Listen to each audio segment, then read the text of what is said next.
So you've come across minimalism and maybe something sparked and you want to live that less is more lifestyle and truly begin to live your life with intention.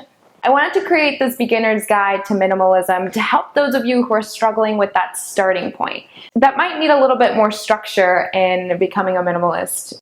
My name is Manuela and I am the Girl Gone Green. I'm here to spread sustainability and conscious living. If you enjoy this video, give it a thumbs up. It really helps, so I really appreciate it. As well as share it with people who you think would find value from it. If you share it, you might be able to find your buddy to help you along this journey. And click that red subscribe button to get notified when I upload a new video.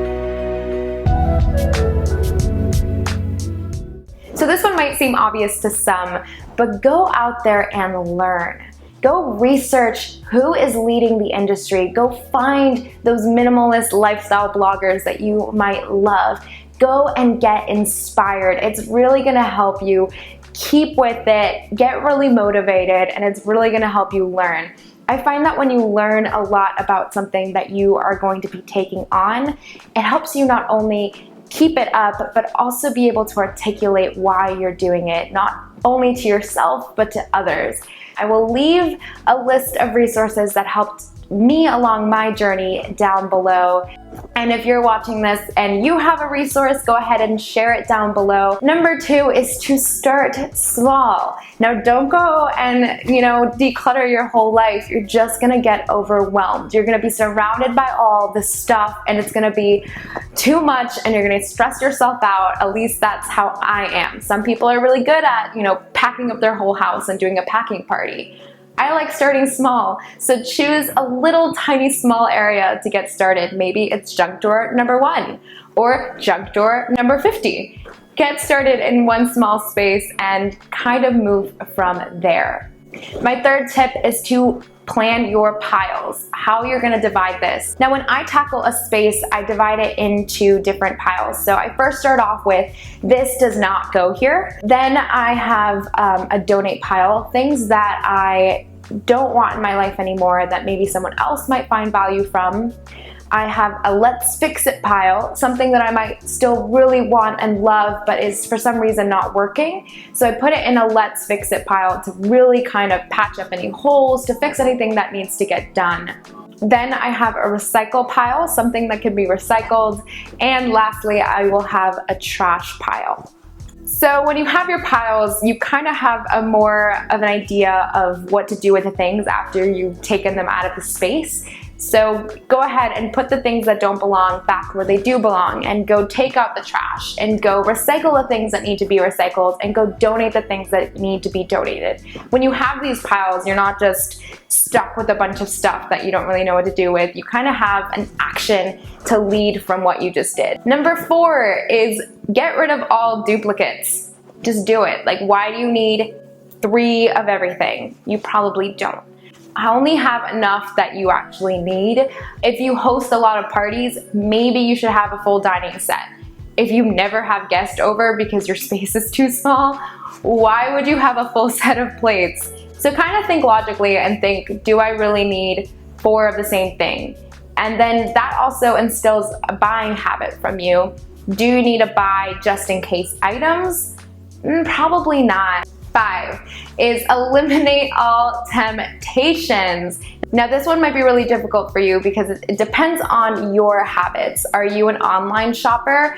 Block the sites you online shop. You can get these little site blockers that don't let you shop during random hours of the day. Are you a big mall shopper? Try to do things instead of going to the mall. Go on walks, go on outdoor things, go watch movies, go have lunch and brunch with your friends. Go do something that kind of distracts you from all these temptations. Now, if you're really big on social media and you really like seeing, lifestyle bloggers and fashion bloggers, I'd be really careful because a lot of the times when you follow all these people, you kind of feel tempted to go buy more things to kind of keep up with the Joneses. So avoid the things that will personally tempt you. Number 6, understand that this is a lifestyle. and not just decluttering. Now you can easily go and declutter your home, and in a couple months you'll be decluttering again and again and again. Unless you change what's causing you to do this, you're just gonna keep ending up in the same situations. So you kind of have to tackle it from a mental aspect and then a physical aspect. So understanding what makes you buy stuff, what makes you want more stuff. And if you kind of combat that first, minimalism is gonna be a lot easier in the long run. And lastly, number 7 is to practice gratitude. This is a habit that can change the way you look at the world. And I think it's incredibly important when you are a minimalist to be really grateful for what you have. Be blessed to have so many things, because when you love what you own, you're not going to want to own more. You're not going to have this burning desire to keep buying more stuff because you're going to love what you have. And I'm not saying you can't buy things. You know, there are things that I want in my closet right now that I'm kind of keeping an eye out for because they're items that I want. I'm not saying you're not going to have any more wants, but if you are so grateful for every little thing you have, it's going to stop you from wanting to keep up with this consumerism and really, really help you through this journey. So one of the things that I recommend everyone does is that first thing when they wake up in the morning is to have a journal and to write down 3 things you're grateful for. So those are just a few tips here or there. Obviously, I didn't want to make this video endless, but I hope that was a good starting point for you. If you have any questions, leave me them down below, as well as watch my previous minimalism video because it might help you as well. For now, don't forget to live sustainably and consciously, and I will see you in my next video.